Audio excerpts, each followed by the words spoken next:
Assalamualaikum warahmatullahi wabarakatuh. Halo, saya Anti Alfianita dengan NIM 2317701.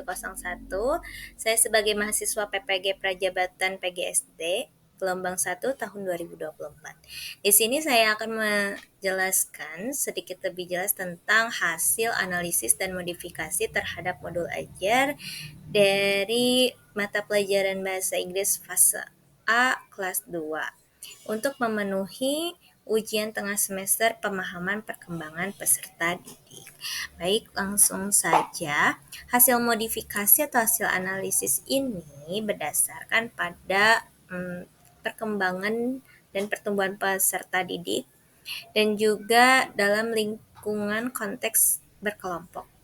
Nah, langsung kita lihat bahwa identitas umumnya tahun penyusunan tahun 2024 di mana jenjang sekolahnya SD, mata pelajaran bahasa Inggris fase A, kelas 2 dan semester genap. Nah, di sini modul ajarnya membahas unit 7 tentang She is My Sister.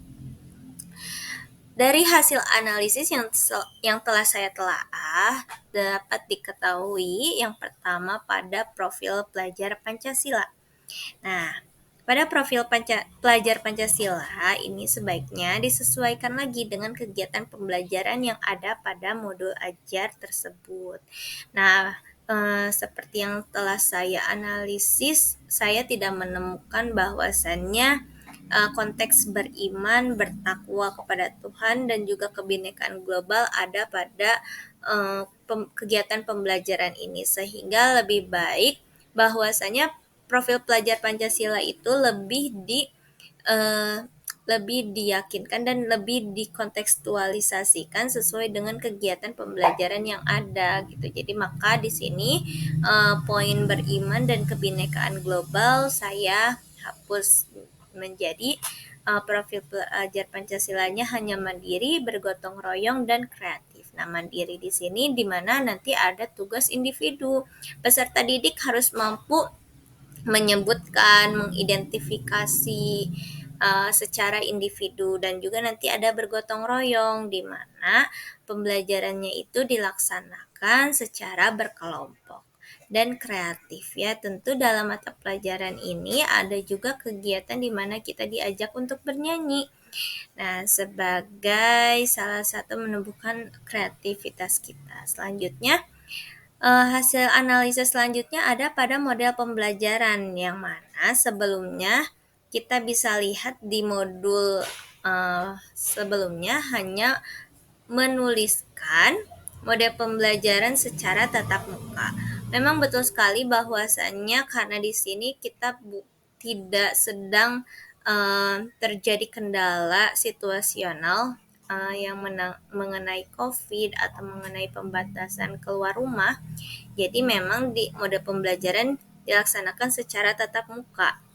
Tapi di sini saya menambahkan bahwasannya mode pembelajaran juga dilakukan secara tutor sebaya dan juga berkelompok.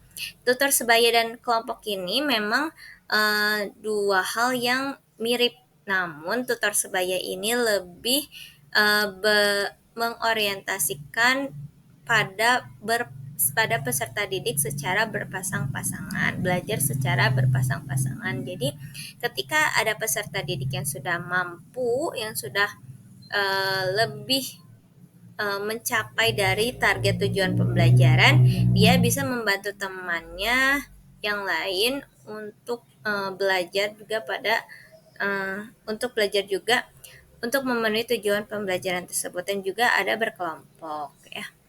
Seperti yang dijelaskan. Nah, dalam pembelajaran berdiferensiasi, di mana kegiatan pembelajaran itu kan berpihak pada peserta didik, maka ditambahkan model pembelajaran dengan tutor sebaya dan kelompok. Selanjutnya ada pada tujuan kegiatan pembelajaran. Ada beberapa hal yang saya modifikasi dari hasil analisis. Yang pertama adalah tujuan pembelajaran disesuaikan lagi dengan materi pembelajaran, yaitu identifikasi tentang cute atau lucu, smart, pintar, tall atau tinggi. Nah, kenapa? Karena pada modul ajar sebelumnya hanya diberitahu siswa mampu menyebutkan besar, kecil, pendek, dan tinggi. Namun setelah saya melihat materi pembelajaran yang diberikan itu kurang sesuai, sehingga yang seharusnya adalah tentang cute, smart, and tall. Siswa mampu menyebutkan pintar, lucu, dan tinggi. Jadi identifikasi mengenai karakteristik seseorang, baik itu anggota keluarga ataupun teman. Selanjutnya masih pada tujuan kegiatan pembelajaran. Di sini saya menambahkan kriteria ketercapaian tujuan pembelajaran sebagai bentuk pembelajaran berdiferensiasi dengan membedakan target tujuan pembelajar antara peserta didik yang lamban dan mampu mengikuti dengan normal pada kegiatan pembelajaran.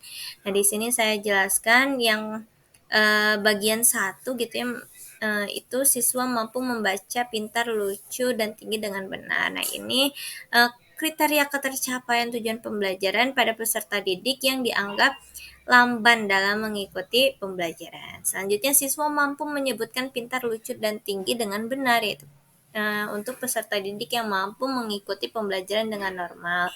Nah, kriteria ketercapaian tujuan pembelajaran ini tentunya berdasarkan pada ATP dan juga tujuan pembelajaran, tergantung pada nih alur tujuan pembelajaran dan juga tujuan kegiatan pembelajaran. Nah, itu yang harus kita ketahui. Selanjutnya, pada kegiatan pembelajaran, ini hasil analisis dan modifikasi yang telah saya buat. Yang pertama adalah menambahkan keterangan motivasi yang diberikan oleh guru kepada peserta didik pada kegiatan pendahuluan.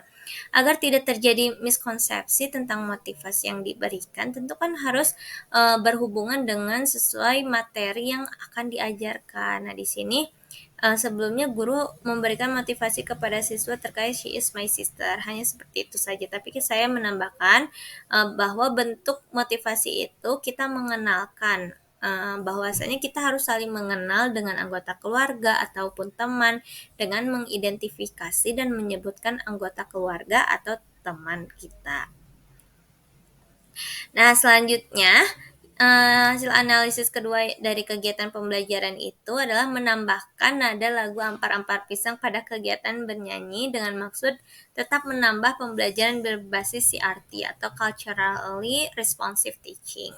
Nah, kenapa? Karena ketika kita mengenalkan hanya sebatas nada, peserta didik akan tergugah bahwasanya, oh iya, ini adalah salah satu nada lagu dari lagu khas daerah Indonesia ya. Salah satunya adalah Ampar-Ampar Pisang.